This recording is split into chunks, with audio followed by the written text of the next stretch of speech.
Welcome to Vision Tech. This is just going to be an overview of what our program is and why it was created in the first place. And I'm hoping that you will begin this journey with us and participate because I believe there is a larger need for digital literacy today than ever before. So, welcome, welcome, welcome.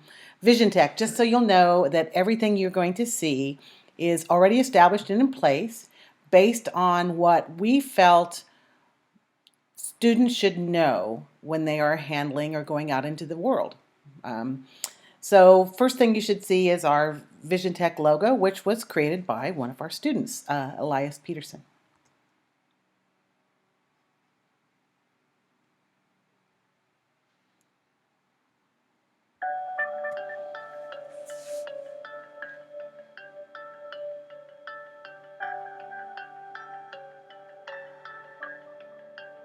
Vision Tech as a whole, I look at it as kind of like a gateway. I use things that I've actually, learned in this class outside, and I apply them. I apply them in my life. It's a place that we come and we learn about technology and how to use the different types of technology. I know it's kind of like the only class I look forward to all day. Vision Tech is extremely important to me. I want to be a director after high school, and it's really given me the tools I need to go out and do that. And I know what to do now because of Vision Tech, and I'm really grateful for that. Vision Tech is one of the places in school where we can create and be our own person based on our ideas. Through Vision Tech, I've really seen my future. It's helped me comprehend things a lot more and know how to troubleshoot. If I could describe Vision Tech in one word,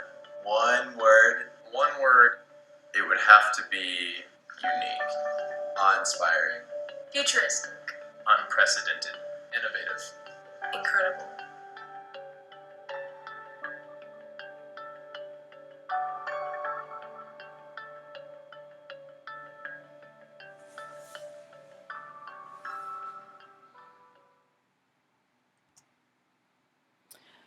So Vision Tech is a program that was created by USD 400, basically through a team.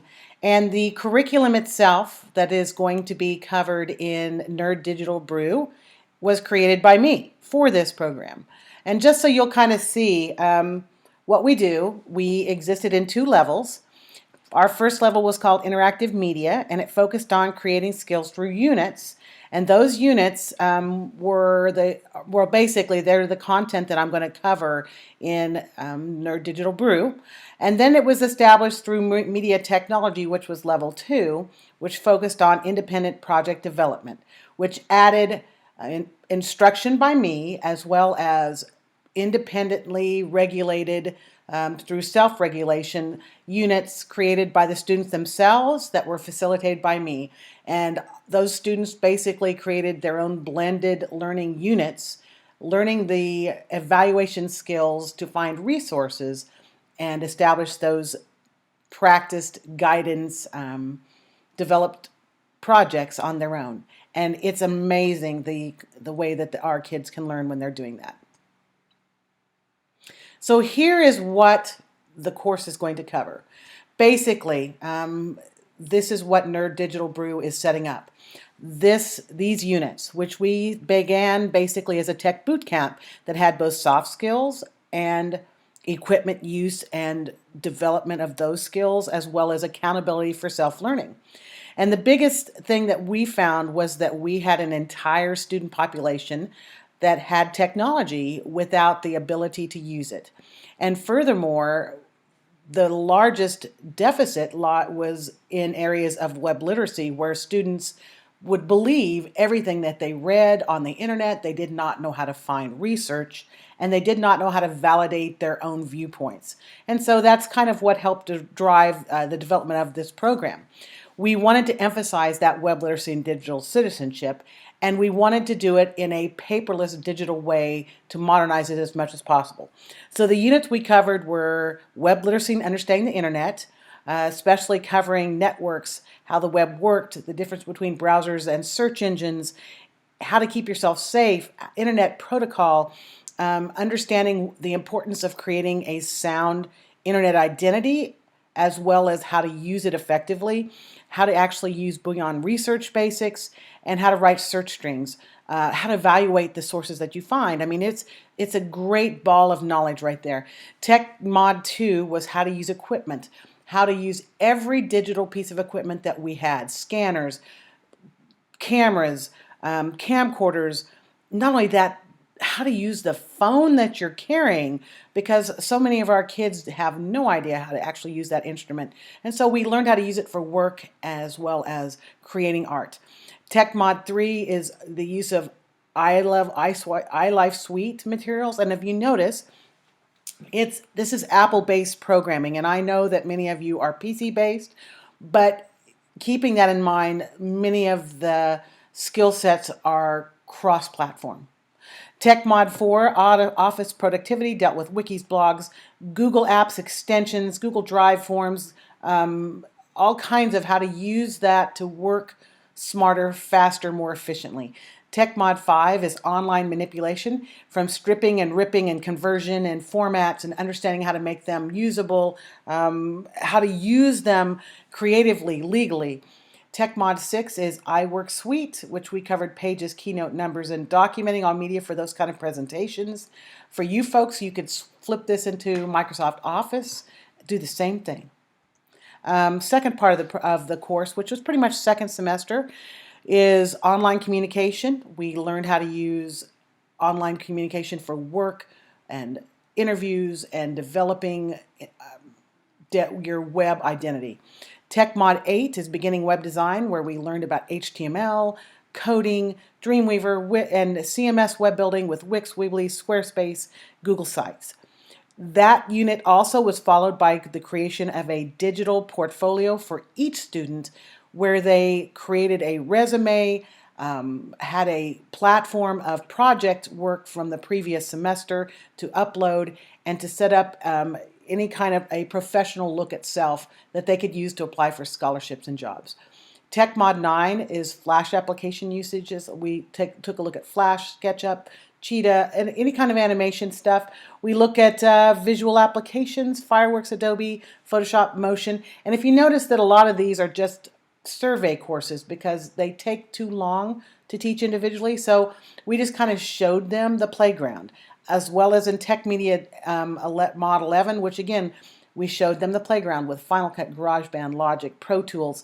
Those were all showcases because they are much longer and in-depth learning, and we did not have time for that. We were setting up the playground so that kids could choose something in their last independent project, which they had to set up with me. It had to be researched using the skill sets that we understand. Those sources that they found to learn skill sets have to be validated, and a 4-week project plan has to be developed. And we're going to talk about how those plans are developed.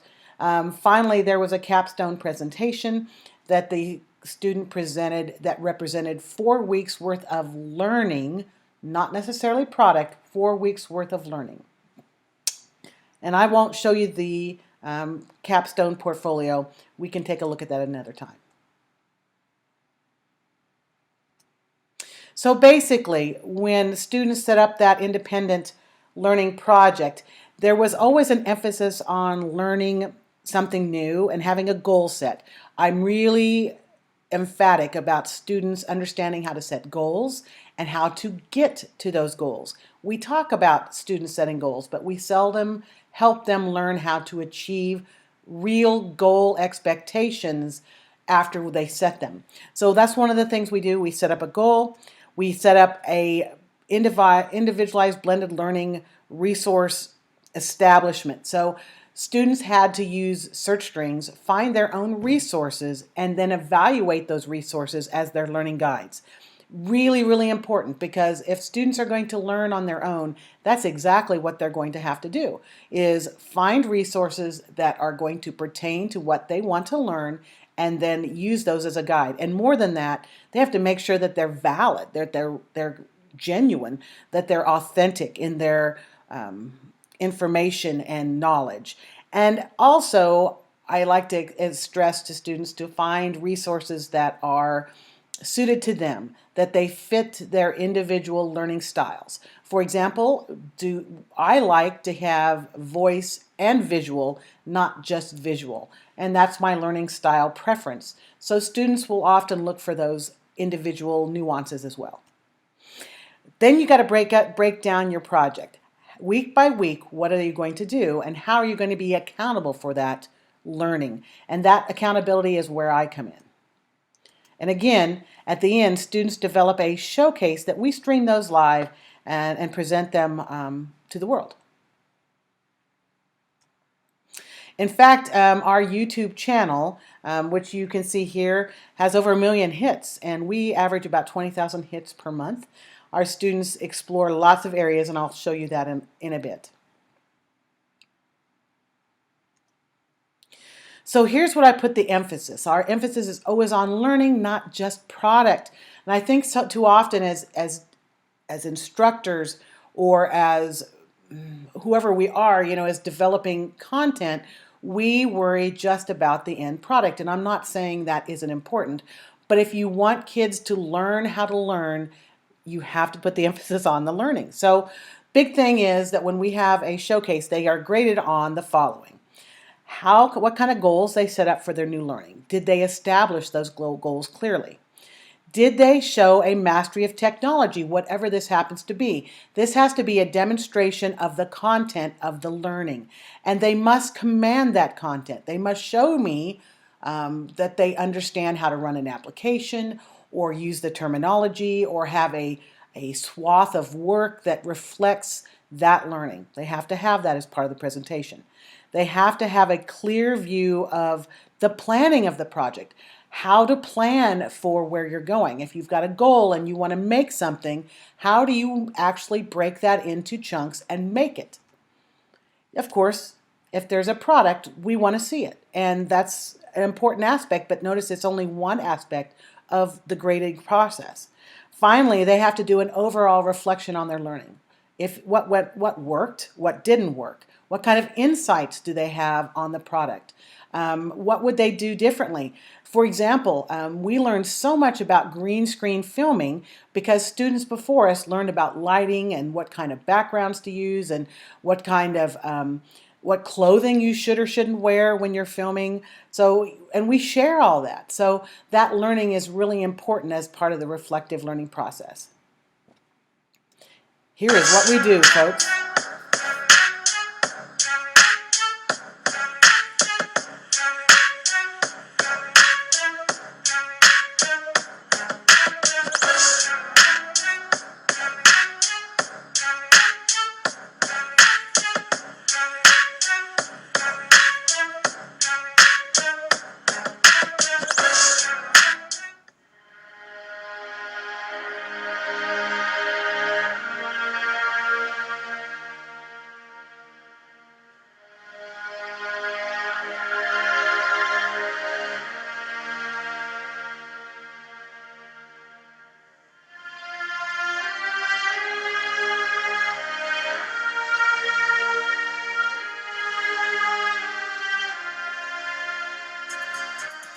To me, animation is a tool you can use to express your stories, ideas, and thoughts in a visual format.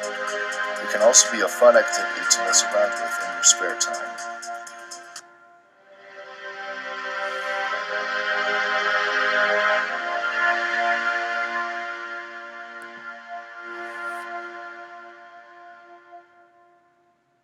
HTML and web design is what allows us to view the World Wide Web as we know it today.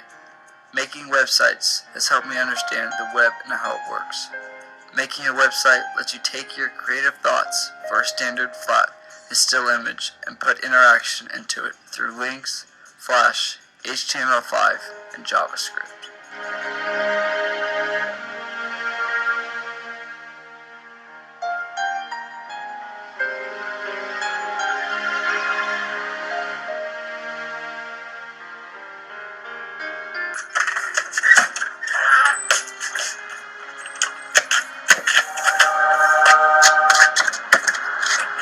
Whoa! Bays! Hi, Eli. Film and video creation allows me to express myself through a camera. When I film something, I'm able to capture a moment in time, and from pieces of film, I'm able to tell a story. Film editing is starting with a bunch of random pieces of film and putting them together to make something great. That's what makes it pretty cool.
Graphics design for me is an escape from the stresses of school and life in general. Through it, I have the ability to create, choose, and organize elements into a language that anyone can understand.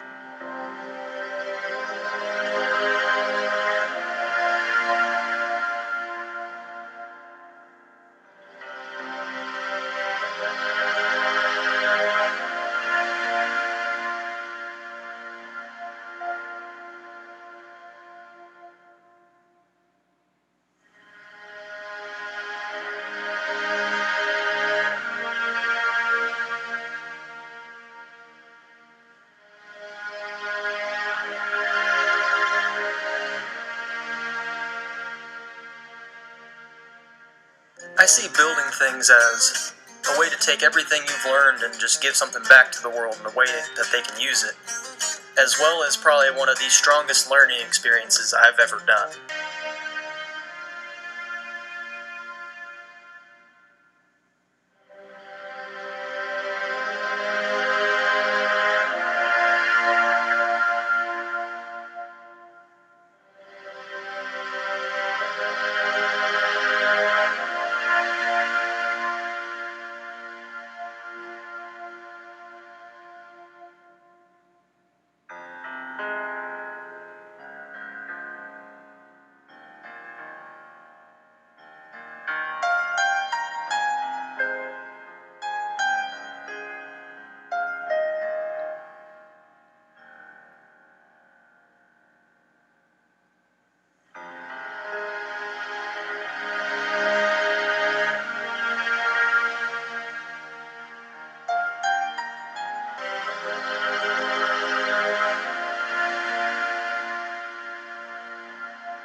This is Vision Tech.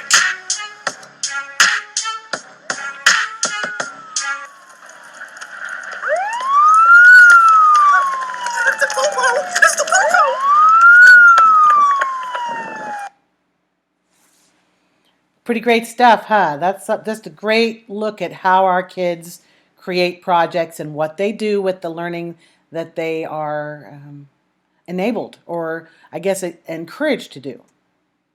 So basically, our program runs on a lot of different added skills, and here are some of them. We actually have a Vision Tech student board that has input on the curriculum that is happening within our program. And not only that, they also provide services to our community with their own tech skills. They teach teachers how to use their technology, and they assist learning within classrooms. They're just a pretty amazing bunch of kids, and they lead our program. That's one aspect that I just love. Another thing is that we really work on authentic group work.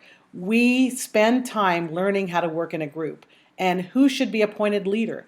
It's amazing how oftentimes our students will choose leaders who really don't want to lead. They would prefer to guide or advise. And so we spend time learning how to create authentic group work so that that one kid is not doing all the work in your projects that you have. We also create varying course units each year. We change those up and learn different things. There's an emphasis on future planning and candidate preparation. It's critical for our future workforce to understand that jobs are no longer offered in the same way that they were to me, for example. And so they have to learn how to be an online presence and get found instead of just applying for jobs. And we are really large on creating a public showcase through competitions. We have a Digicon once a year. We have a Vision Tech Visionary Film Festival in the fall. We really work on presenting our content live and sharing what we do.